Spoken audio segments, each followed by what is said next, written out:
So one of the most important, most progressive voices in Congress was recently asked about Joe Biden. I'm talking about Ilhan Omar.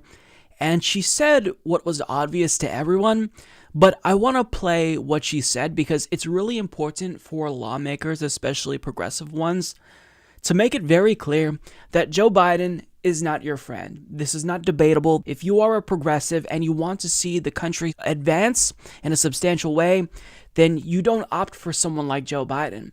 He's just going to warm the seat in the White House, in the Oval Office for another 4 to 8 years, and then we're going to get someone who's probably worse than Donald Trump to follow.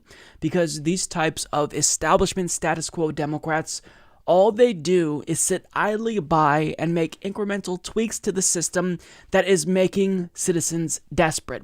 And we need someone who's going to come in with broad structural reform. So to have a member of Congress say that that's not Joe Biden, it's important. So here's what she had to say. I want to ask you about one of the candidates who's not here today, which is the frontrunner Joe Biden. The organisers here are disappointed that he didn't respond to their questionnaire.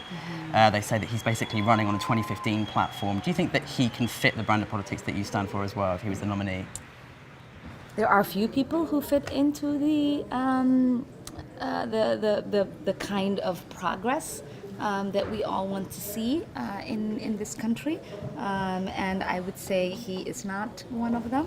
I think it's been very clear to many of the people who have been creating the kind of movement that is exciting generations that we want somebody who really has a plan that is going to tackle a lot of the systematic challenges that we have, and he doesn't. That's exactly it. Everything she said there is 100% on point. He's not exciting younger generations. He's not going to change the system. He's literally campaigning on incrementalism.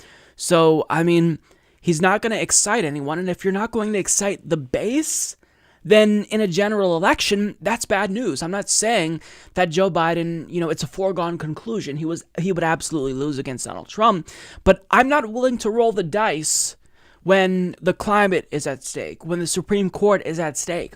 So Democrats are playing with fire if they truly think that Joe Biden is the best bet against Donald Trump.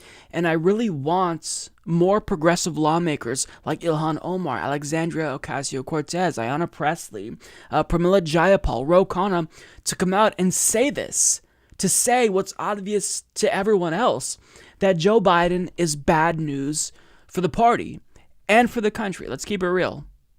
But you see, the thing is that Joe Biden benefits from a Democratic Party who has become increasingly tribalistic. They absolutely refuse to allow any constructive criticism whatsoever. So in the event Ilhan Omar and Alexandria Ocasio-Cortez start speaking up a little bit more loudly against Joe Biden, then we already can envision the Politico articles where 10 different Democratic Party strategists and anonymous lawmakers go on record shaming them and saying that they're being overly divisive and that they're only helping Donald Trump. Because apparently during a primary, you're not allowed to criticize other Democrats, even if they're Democrats in name only.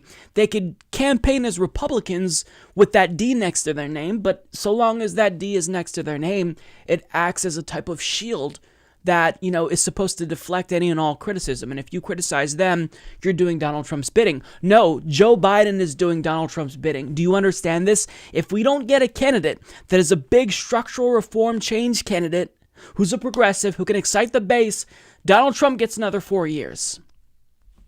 It's as simple as that. We tried running a moderate Democrat in 2016, and that didn't work out. Hillary Clinton lost to Donald Trump. The fact that we are even having this conversation, the fact that people are still thinking that we need a moderate to win back these purple states, it's absurd to me. You never ever see Republicans trying to pander to moderate Democrats and try to win over centrist Democrats and be more moderate in purple states. That's almost unfathomable. It's only Democrats who try to trot out this line of attack, and it's because they really are a centrist party. Democrats are centrist. And there's a select few voices who are finally pushing the party to the left in a positive direction. But It's just not enough, and it's not happening fast enough. But what I do know is that realignment can possibly happen in the event they nominate someone who's actually progressive. And Bernie Sanders has already had a tremendous amount of influence on the Democratic Party positively, and he didn't even win the nomination in 2016. I mean, everyone has stolen his platform in 2016, with the exception, of course, of a few centrists. So imagine the impact that Bernie Sanders can have. Imagine how much further he'd pull the Overton window to the left if he's the nominee. So this is why I really want people in Congress to be more vocal about Joe Biden and the threat that he poses to the party and the country. And I want them to not worry about the attacks from Democrats, because understand this. The reason why centrist Democrats attack you for criticizing Joe Biden in a constructive way is because they take that personally, because there's a lot of centrists in the Democratic Party. So when you criticize Joe Biden, they take that as an insult on them, but they should be insulted.